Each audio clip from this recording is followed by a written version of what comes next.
অল্প বৃষ্টিতেই জলমগ্ন হয়ে পড়ছে রূপনারায়ণপুর ডাবর মোড় এলাকার অধিকাংশ জায়গা। স্থানীয়দের অভিযোগ, রাস্তার দুপাশে নিকাশি ড্রেনের ওপর গড়ে উঠেছে দোকান। অনেক জায়গায় ড্রেনের পরিসর ছোট হয়ে গিয়েছে, অথচ পরিস্থিতি বদলাতে উদ্যোগ নেওয়া হচ্ছে না ব্লক ও পঞ্চায়েতের পক্ষ থেকে। নিকাশি ড্রেনগুলির অবৈধ দখলের বিরুদ্ধে কোনো ব্যবস্থা না হচ্ছে না বলে অভিযোগ উঠেছে। অভিযোগ, 2-3 ঘন্টা টানা বৃষ্টি হলেই বাজারের অধিকাংশ এলাকা জলমগ্ন হয়ে পড়ছে। বিশেষ করে ডাবর মোড় থেকে চিত্তরঞ্জন যাবার মূল রাস্তা, সবজি মার্কেটের সামনে, রেলি ছড়িলের নিকট নিষ্কাশন ব্যবস্থা একেবারেই বেহাল। প্রশাসনকে বারবার জানিয়ে কোনো লাভ হয়নি বলে জানান দোকানদাররা। তাদের অভিযোগ, একটু বৃষ্টি হলেই নর্দমার জল দোকানের সামনে জমা হয়ে পড়ে, যার কারণে দোকানে আসা গ্রাহকদের সমস্যায় পড়তে হচ্ছে।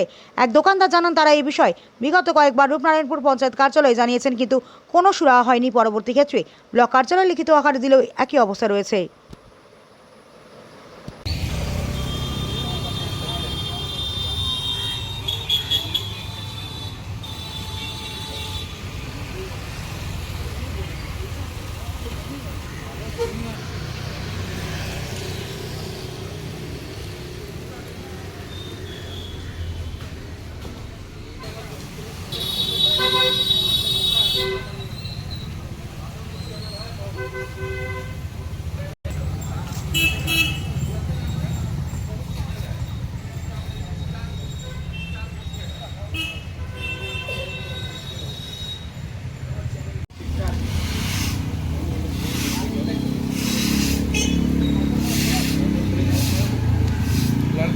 দীর্ঘদিন এর পরিষ্কার না হওয়ার দরুন আজকে এটা প্রায় জন্ডিসের রোগে পরিণত হয়েছে। এখানে জল এমন ভাবে জমা হচ্ছে যে পুরো নর্দমার জল আমার দোকান এবং আমার আশেপাশে সমস্ত দোকানে অল্প বৃষ্টিতেই জমে যাচ্ছে।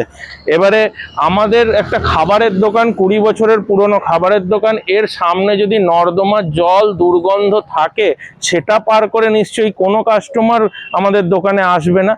এই অল্প আজকে সাধারণ একটু 15 মিনিটের জলেই প্রায় 1 হাঁটু জল জমে যাচ্ছে। এবার বর্ষা আগামী দিনে পড়ে আছে। আমার মনে হয় না যে এই সমস্যার সমাধান না হলে আমরা ব্যবসা করতে পারবো। আমাদের বর্ষাটা পুরোটাই দোকান বন্ধ করে রেখে দিতে হবে। হ্যাঁ, পঞ্চায়েতে আমরা গেছি, আমরা এর আগের বছরও গেছি, এই বছরও 2 দফা আমরা লেটারও করেছি, আমি করেছি, আমার প্রতিবেশী দোকানদারেরাও করেছে। আর আমরা বিডিও সাহেবের কথা বলেছি এবং বিডিও অফিসেও আমাদের 2বার অ্যাপ্লিকেশন লেখা হয়েছে, কিন্তু মৌখিকভাবে বলেছে ওরা দেখছি, কিন্তু কোনো রকম প্র্যাকটিক্যালি সমস্যার সমাধান হচ্ছে না। আপনারা কি চাইছেন?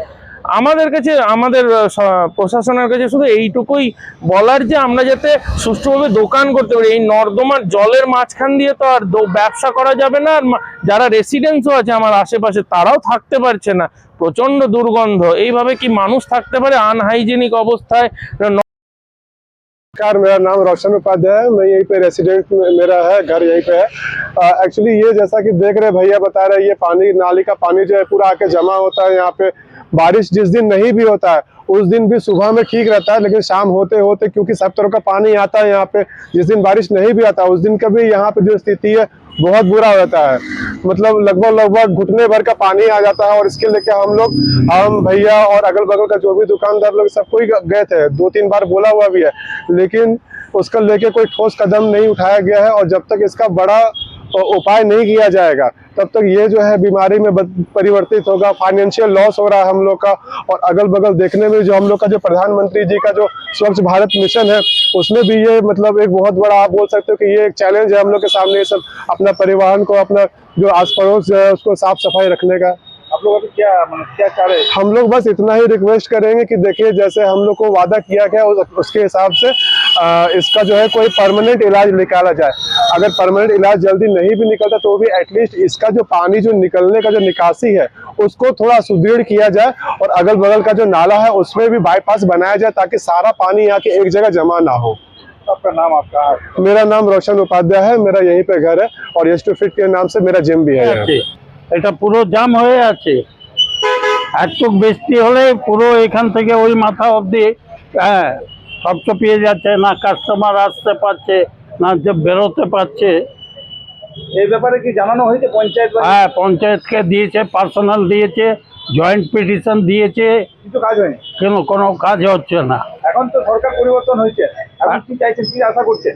এটা ক্লিয়ার করে দিয়া, এটা রিপেয়ারিং করে পরে যেভাবে ভালো হবে সেইভাবে এটা কালভার্টটা ক্লিয়ার না করলে ওই পাঠাচ্ছে মাঝে মাঝে লেবারকে ওই চারটা কোদাল প্লাস্টিকগুলো উঠিয়ে রেখে দিচ্ছে, চলে যাচ্ছে।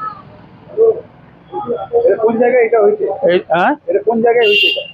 এটা ডাবর মোড়ে সবজি মাঝে মার্কেটের সামনে হয়েছে। এই তো সামনে হচ্ছে শ্রী কৃষ্ণা লজের সামনে। লজের নাম বলুন আপনার। তো বললাম তো, শ্রী কৃষ্ণা লজের সামনেই একদম। আজ ধরুন এই দুটো দোকান খুলে যাবে, তাহলে আমারটা কাস্টমার কোন দিক দিয়ে চাপবে নামবে? এই তো রিলিজের লোক আমার এই সাইড দিয়ে যাচ্ছে,